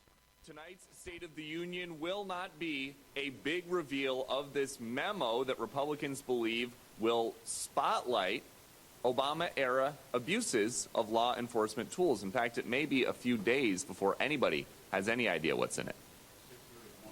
He has up to 5 days. I think the process is we have to introduce it on the House floor. So if the House is out of session, we would need to wait until we're back in session to make that happen. With that comes a new warning from the Democratic leader Nancy Pelosi, who's out with this statement. You'll love this. Chairman Nunes' memo contains significant inaccuracies and omissions that misrepresent the underlying intelligence and... Okay, hold that thought. Hold that thought because, as you suspect, do you perchance think BZ might have a rebuttal to that? Remember, this is what Nancy Pelosi said. Chairman Nunes' memo contains significant inaccuracies and omissions that misrepresent the underlying intelligence and jeopardize the effectiveness of our intelligence and law enforcement committees. San Fran Nan. Jeopardize the effectiveness of our intelligence and law enforcement communities. But now her Republican colleagues are pointing out that Democrats have been calling for the release of a controversial document, too. It's about transparency. It's about the truth. A lot of Americans have a question, how was this dossier used, if at all? By the way, this is Representative Jim Jordan who's speaking right now. Still, Democrats are not sure that the Nunes memo is going to make sense unless it is also released with all of the classified intelligence that was used to compile it. So now, Illinois... Okay, stop just for a second. Okay, D.C. still thinks you're a blithering fucking idiot, that you won't be able to put 1 and 1 together to get 2, that you won't somehow be able to understand or grok the concept and connect all the dots. Well, if you're a logical thinking human being and you've been dot connecting all this time, my guess would be you got a pretty good damn idea about what's coming. A Democrat congressman, Mike Quigley, describes the document like this. He says it's a book report by a high school kid at 1 a.m. on 2 Red Bulls who haven't read the book. So, okay, stop. Again, remember the quote from San Fran Nan. Okay, keep that in your wheelhouse just for a moment. And she's a Demorat. Keep this from Representative Mike Quigley, another Demorat, okay, who says it's a book report. This is the memo. It's a book report by a high school kid at 1 a.m. on 2 Red Bulls who haven't read the book. Democrats are trying very hard to cast this memo as insignificant because they think it is a Republican attempt to undermine Russia investigations. Or perhaps it's something to do with the truth, right? Perhaps that's it. Then there's this. This is really what I wanted to get to. Because here's a story from Fox News. Remember what Nancy Pelosi said, and remember what that guy Quigley said. Let's listen to what Catherine Herridge has to say. Catherine? Has been reviewed by individuals beyond the FBI Director Christopher Wray. We've just learned that 2 senior FBI officials, one from the Bureau's Counterintelligence Division and the other from Legal, have now reviewed the Republican staff memo alleging these abuses of government surveillance programs during the election. Okay, stop. The FBI has looked at the memo. What you've missed so far is the headline from this story, and it says, FBI officials review surveillance memo, could not cite any factual inaccuracies. Let's continue. And our source who's familiar with the matter said the officials could not point to any factual inaccuracies in that memo. Those 2 Bureau officials followed up on that initial review of the memo Sunday in that rare trip to Capitol Hill by Director Wray. Today, the FBI offered no comment for Fox's reporting about those officials and their conclusions about the memo. On Capitol Hill a short time ago, the House Speaker said the focus is on the Bureau. Why do you think the FBI had no comment about that? Executives and not the rank and file. There may have been malfeasance at the FBI by certain individuals. So it is our job in conducting transparent oversight of the executive branch to get to the bottom of that. This is Paul Ryan attempting to justify the release of the memo. Sunshine is the best disinfectant. Thank you. Here's the basic question that I place to any thinking human being. If this is a piece of shit, then expose it to the light of day, and clear-thinking individuals such as you and me will be able to make that determination as to whether or not this is a reeking piece of garbageous shite, like the dossier which says that President Trump likes to piss on the beds of certain individuals in Europe because Trump, after all, is not a germaphobe in any stretch of the means, right? As your guest just confirmed after that contentious House vote last night, our source says that House staffers physically walked the memo over to the White House for the president, who, as you've noted, has 5 working days to voice any reservations or objections. We've heard some of that from the FBI and the Justice Department in that January 24th letter. Assistant Attorney General Stephen E. Boyd called the Republican staff memo's release unprecedented and reckless, adding that they were unprecedented and reckless. Now, who has the most to lose and who has the most to gain? You have to ask yourself that question, don't you? If you're a clear-thinking and logical, commonsensical individual like you and me. You're listening to the SHR Media Network. Good evening. Broadcasting behind enemy lines in occupied California. The bloviating Zeppelin's Berserk Bobcat Saloon radio show is featured on the SHR Media Network every Tuesday and Thursday night for 2 hours at 11 p.m. Eastern and 8 p.m. Pacific. Whilst manufacturers are running out of metal for the diapers of the leftists, BZ continues to radically change the world of leftists, one diaper at a time. Stop balancing your checkbooks. Stop cleaning your fish tanks. The bloviating Zeppelin's Berserk Bobcat Saloon radio show is your magnet for truth, justice, obesity, a darkened studio, and late-night freedom. No United States of America freedoms were abridged in the making of this ad. Human by race, Christian by faith, American by nationality, and conservative by choice. Reverend Ralph J. Chittum Sr. is the right guy on SHR Media from 8:05 to 9 p.m., Monday through Friday. And if on the rare occasion I am ever wrong, I will still always be right. The right guy on SHR Media.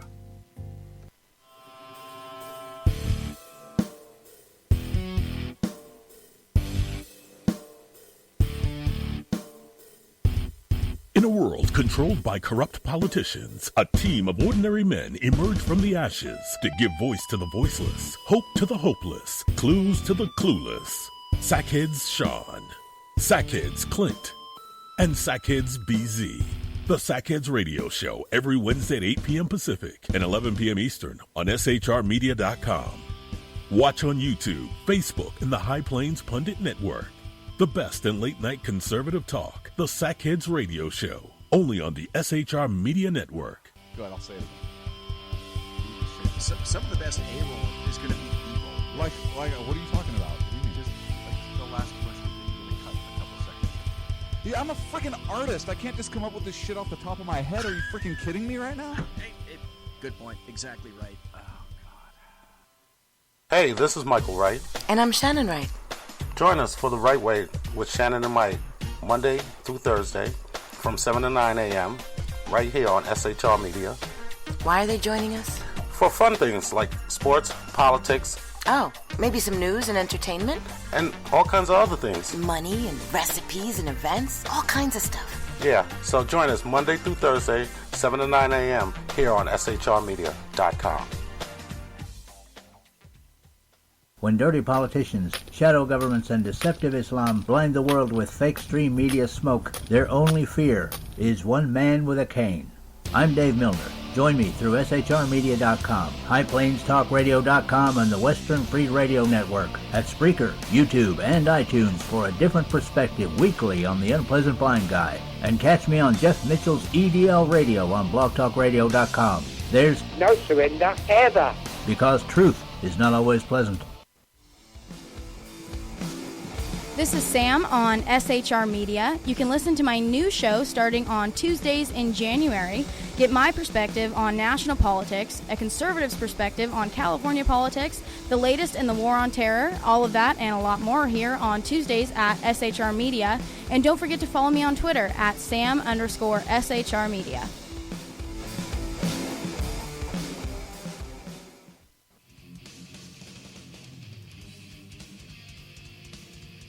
Beware, the Jersey Takeover is here. Every Monday through Friday, 9 p.m. till 11 p.m. Eastern Standard Time, you can catch Reaver Common Sense Show hosted by Jersey Joe, right here on SHRmedia.com.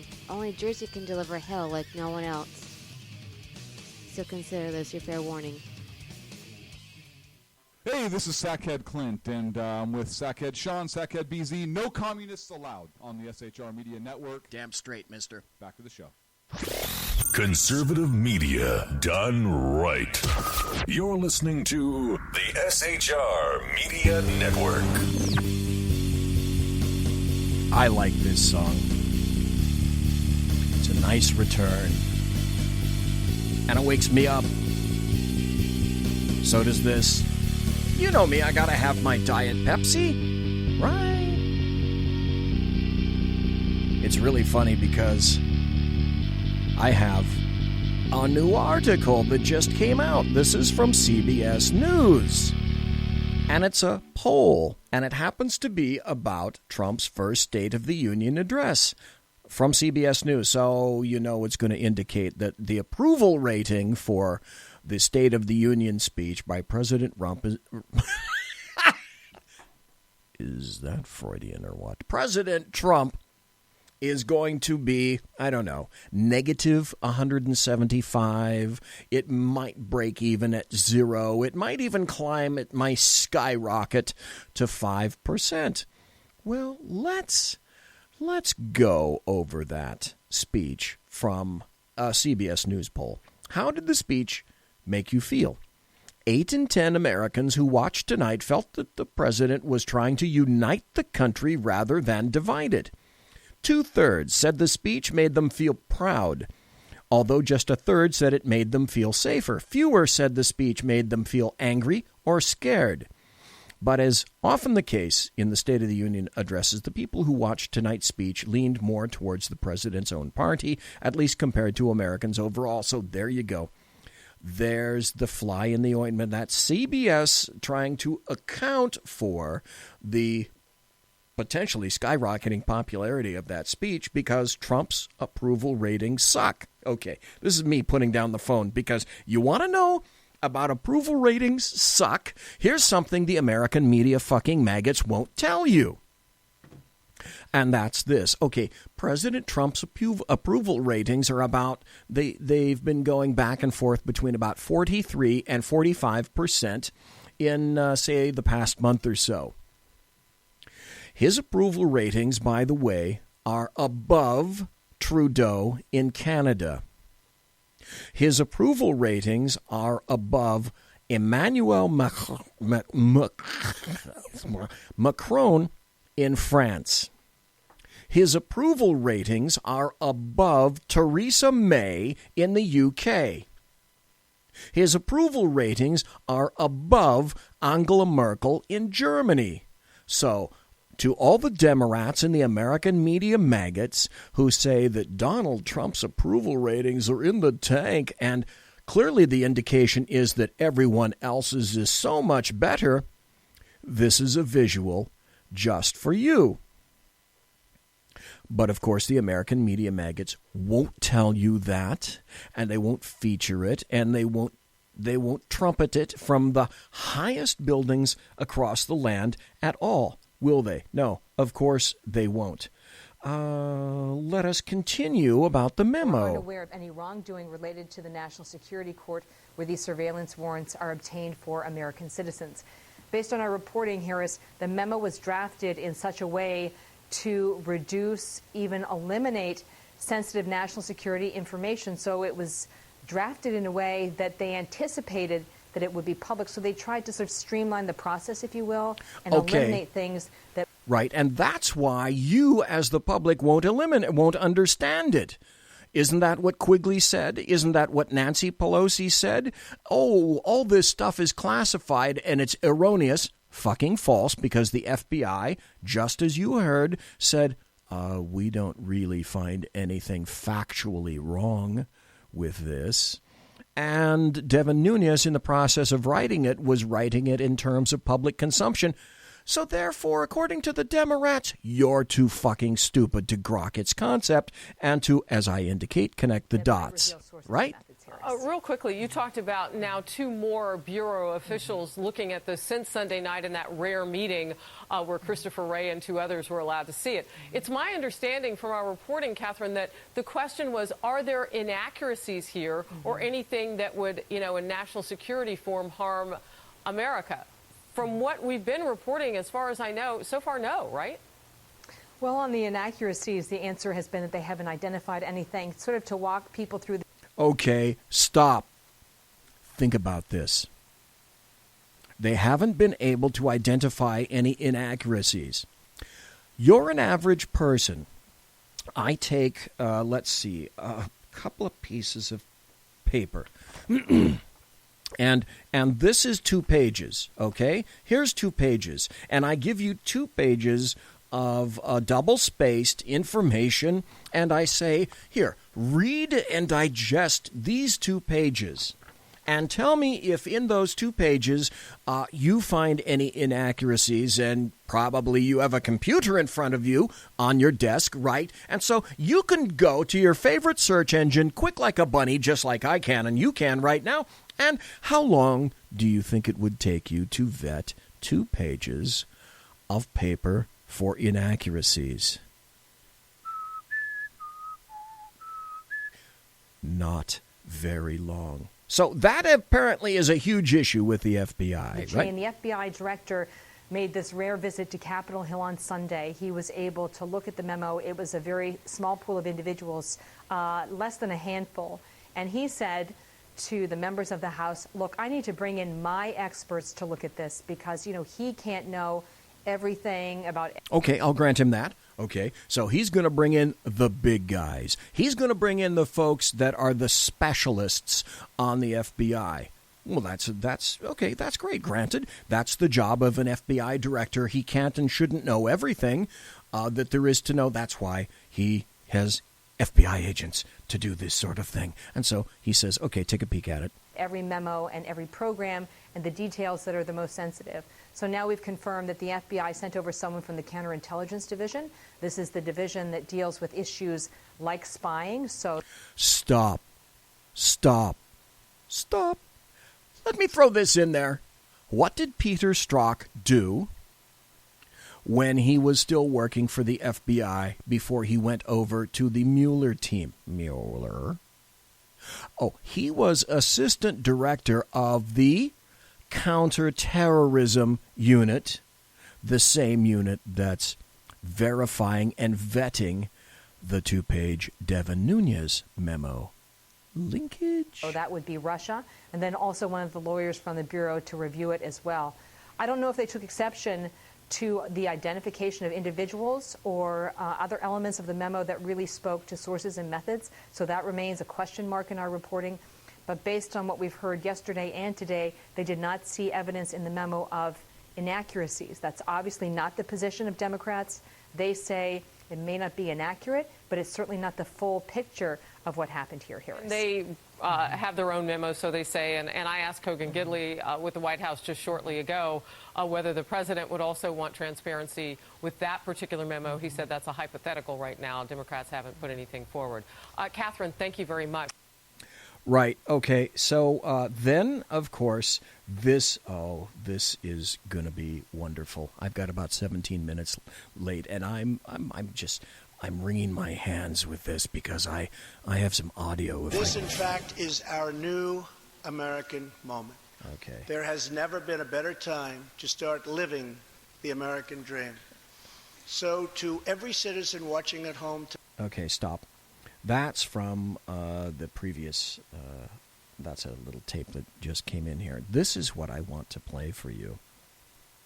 This is from gatewaypundit.com. So you're going to have to let me set this up just a little bit. In the gatewaypundit.com, the top, like I said, the audio is, you're going to love this audio. The top headline says, Nancy Pelosi comes unglued after GOP votes to release FISA memo. It was another rough day for Nancy Pelosi. The House Intelligence Committee voted Monday afternoon, and that was yesterday, to release the secret FISA memo. The vote was along party lines. Not a single Demorat voted for transparency.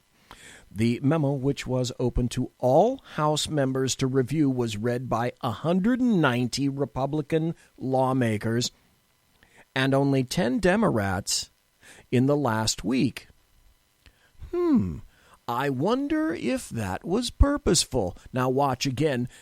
If you're watching on YouTube or if you're watching on Facebook Live, this is a visual. This is BZ's CPL. That's called the canine puzzlement look. Pelosi has not said if she actually read the memo, but that didn't stop her from saying the memo was dangerous and untrue. And so she's interviewed on CNN by Chris Cuomo. And certainly Chris Cuomo on CNN would gush over everything that Nancy Pelosi says and vice versa, right? Because Nancy Pelosi, San Fran Nan, she has to love CNN. And Chris Cuomo, of course, yes? About an hour ago, and I know you haven't seen it, so this is a gift for you. Let's watch. They have made up a memo that isn't even true, and they're lying to the American people. So what are you going to do about it? The Republican Party has, as I said, crossed over to cover up. They're deadly afraid of the Russia investigation. Ray got the director of the FBI, obviously, recently selected by President Trump. He got the memo. He could have come out and said, this is reckless, don't release it. With all due respect, you really don't know what you're talking about right now. Wow, she even gave it to Chris Cuomo. That was pretty good, right up on the roof here. I would like to know. I would like to know if she's been down to read the memo. We have members. Has she read it? I don't know. I can tell you there's only. Yeah, there is. We know, and there's been about a dozen. Go find out for us. I want to know. But we had members of the Department of Justice over the weekend. If she read the memo, don't you think that she would be crowing that to everywhere? And it's a danger. It's a danger to America, as you well know. And so she gives Cuomo just a bit of what for. Here's another interesting little bit. This is from Breitbart, and it's from Trey Gowdy. It says, FISA memo will be embarrassing to Adam Schiff. Really? Well, I'll tell you what. Criticism from their political opponents. If Trey Gowdy says so, House Intel Committee I bet it is. Voted to release that 4-page classified FISA memo, as it's been referred to. Yeah, the vote coming only hours after the FBI Deputy Director, Andy McCabe, was removed from his post. You to weigh in, and I get to ask the first question because I read last. Is House... Oh, Andy McCabe, I will be getting to that, I hope, before the end of the show, because that's so cool, too. Right? Oversight Committee Chairman, South Carolina Congressman Trey Gowdy, out here without a heated seat, but not complaining. No, sir. I appreciate that. So that's big news yesterday. The memo's on the president's desk. Indications are he wants to talk about it. Okay, so Fox News, their headsets are messing up. He's got 5 days to decide that it should not be made public. The indications are that he's not going to exercise that. And I would just tell my fellow citizens, if you're interested in whether or not the dossier was used in court proceedings and you're interested in whether or not it was funded by a political opponent, then you'll want to see the memo. Sure. Congressman, there are Democrats who are saying that what the Republicans are doing with this memo and just a general drumbeat up on Capitol Hill is trying to diminish Robert Mueller and his investigation. Yeah. Diminish Robert Mueller. Mueller, that's how you pronounce his name. It's not Mueller, it's Mueller. Mueller. Just saying.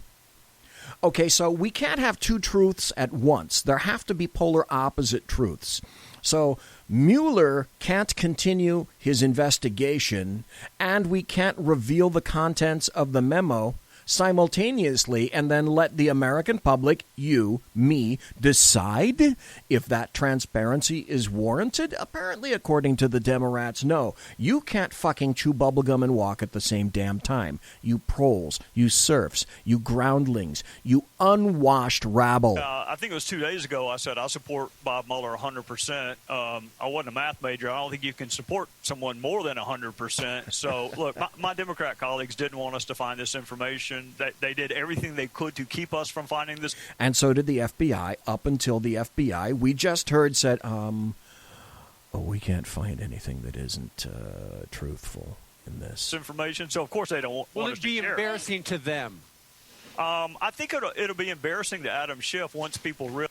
Uh-oh. Is that why Adam Schiff was so adamantly against revealing the contents of this memo? Would that be why? And then why the Democrats are lined up, staggered, lining up with him in lockstep against trying to release the memo? And is the FBI involved in this? And if so, how far? Memo, dossier, FBI, FISA. Do the linkage. Realize the extent to which he went to keep them from learning any of this. So that would be the embarrassment. Go ahead. What do you mean? I mean, going to court to help Fusion GPS, so we can't find out that they paid for the dossier, and that they were working for the DNC. That's a pretty big step to go to court. Now, is this Trey Gowdy giving us some foreshadowing of what's in the memo and what I've been saying since last year? To try to keep the American people from learning something. So, look. If it were up to Adam Schiff, you wouldn't know about Hillary Clinton's email. You wouldn't know about the Thank you, Trey. Server. You wouldn't know who paid for the dossier. So I do find it ironic that he has his own memo now, because if it were up to him, we wouldn't know any of it. Gowdy is so kind. He's so measured. What a gentleman. Are we all in search of the truth, though? I mean, Democrats and Republicans should be in search of the truth. If there are a few bad apples, they need to get out. But why is this such a partisan issue when if something wrong happened, We need to get to the bottom of it, figure out who's responsible, and then we need to be... Stop with that. Stop with that. The Demorats are saying, hey, you know what? That Benghazi shit is so yesterday. Those 4 American lives, what difference, after all, does it make? It doesn't make a damn bit of difference. Because that was yesterday, right? That was yesterday. Okay, so someone comes in to your house and murders your loved one, okay? And then you come back and find their dead, cooling body in the kitchen, let's say. And we don't find the murderer for 1 year. We don't find the murderer for 2 years. We don't find the murderer for 3, maybe 4 years. But eventually, we're going to find the murderer. And then what happens if one day we're just ready to discover who the murderer is, and then someone pipes up and says, that's money poorly spent, because that was in the past, right? That was in the past.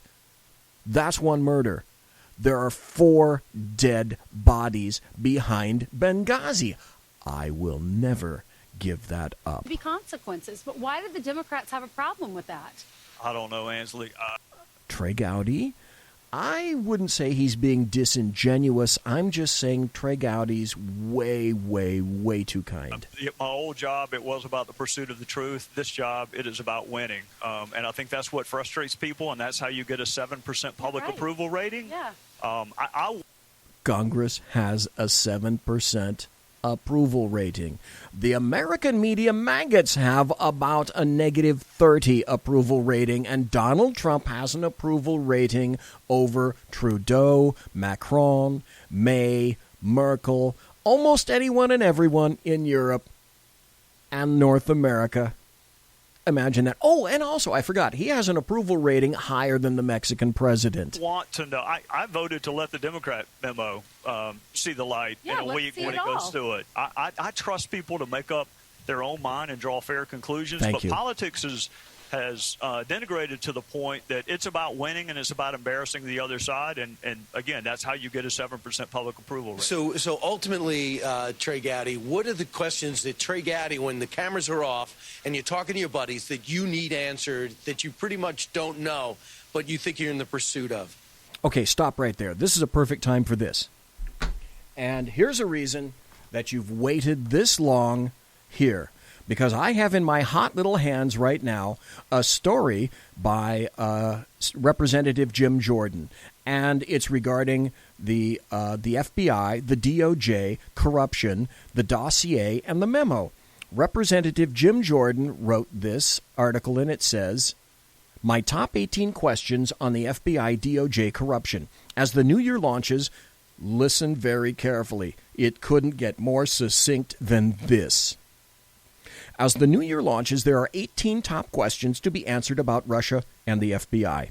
The American people deserve to know whether or not top FBI officials put their fingers on the scales of justice. The American people deserve to know whether or not the FBI worked to protect one presidential candidate while harming another. The American people deserve to know the extent of Russian interference into our free elections. This is not about partisan politics. This is about equal treatment under the law, justice, and self-government. That is why the American people deserve answers to these questions. Question 1. Did the FBI pay Christopher Steele, author of the dossier? Question 2. Was the dossier the basis for securing FISA, Foreign Intelligence Surveillance Act warrants to spy on Americans? And why won't the FBI show Congress the FISA application? Way too much common sense in here. Question number 3 by Jim Jordan. When did the FBI get the complete dossier, and who gave it to them? Was it dossier author Christopher Steele? Was it Fusion GPS? Was it the Clinton campaign or the DNC? Or was it Senator John McCain's staffer? Question number 4. Did the FBI validate and corroborate the dossier? See how obvious these questions are? Why isn't everyone screaming these questions from the top of every building in D.C.? Number 5, did Peter Strzok, Lisa Cage, or Bruce Orr work on the FISA application? Jesus Christ, obvious. Number 6, why and how often did the Department of Justice lawyer Bruce Orr meet with dossier author Christopher Steele during the 2016 campaign? Number 7, why did DOJ lawyer Bruce Orr meet with Fusion GPS founder Glenn Simpson after the election?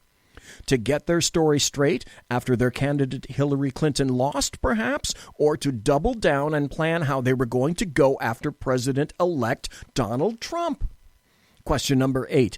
When and how did the FBI learn DOJ lawyer Bruce Orr's wife, Nellie Orr, worked for Fusion GPS? That is an incredible conflict. And what exactly was Nellie Orr's role in putting together the dossier? Question 9. Why did the FBI release text messages between Peter Strzok and Lisa Page? Normally, ongoing investigation is reason not to make such information public. Number 10. And why did the FBI release only 375 of 10,000 text messages? Were they the best, the worst, or part of a broader strategy to focus attention away from something else? And when can Americans see the other 96% of the texts? 11. Why did Lisa Page leave special counsel Robert Mueller's probe 2 weeks before Peter Strzok? This was 2 weeks before FBI and special counsel even knew about the texts. Question 12. Why did the intelligence community wait 2 months after the election to brief President-elect Trump on the dossier? That was January 6, 2017. Why was former FBI Director James Comey selected to do the briefing? Question number 13. I'm going to go a little over, but I'm reading all of them before I end the show. Question 13. Was the briefing done to legitimize the dossier? And who leaked the fact the briefing was about the dossier? Number 14. The New York Times reported last week that George Papadopoulos' loose lips were a catalyst for launching the Russia investigation. Was President-elect Trump briefed on that? 15. Why did Fusion GPS founder Glenn Simpson meet with Russian lawyer Natalia Verselnitskaya before and after her meeting with Donald Trump Jr.? Question 16. Why was FBI General Counsel Jim Baker reassigned 2 weeks later? Was he the source for the first story on the dossier by David Corn on October 31st, 2016? Or was it someone else at the FBI? 17. Why did the FBI stonewall Congress for months before agreeing at the last minute to hand over Trump-Russia probe documents to the House Intelligence Committee? And number 18. And why would Senator Chuck Schumer, Demorat, leader of the Demorat Party, publicly warn President-elect Trump on January 3rd, 2017, that when you, quote, mess with the intel community, they have 6 ways from Sunday to get back to you? It does not work that way in America. We are not ruled by unelected bureaucrats, police forces, or intelligence agencies. In America, we, the people, elect the folks that govern. And I can't think of a more accurate statement than that. Can you? Monsieur has unlocked!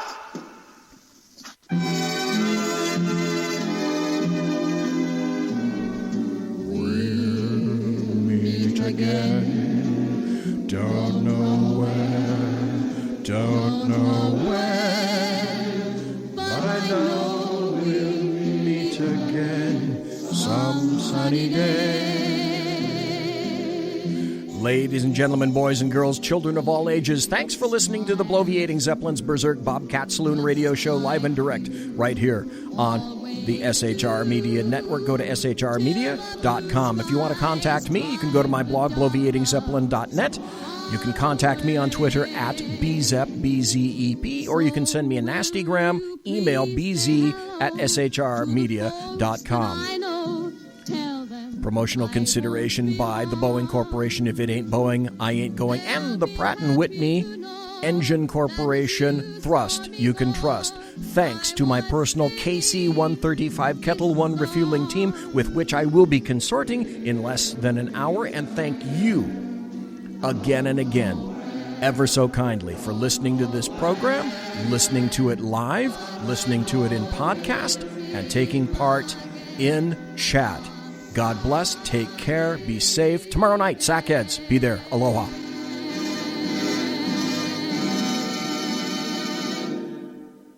Everybody quiet down now and get some sleep. Good night, everybody. Good night, Mama. Good night, Ben. Good night, everyone. Good night, Mama. Good night, Daddy. Good night, children. Good night, Daddy. Good night, Elizabeth. Good night, John Boy. Good night, Jim Bob. Good night, Jim Bob. Good night, Jim Bob. What's going on? I was asleep. What's everybody doing? Good night, Good night, Jim Bob. Go to sleep.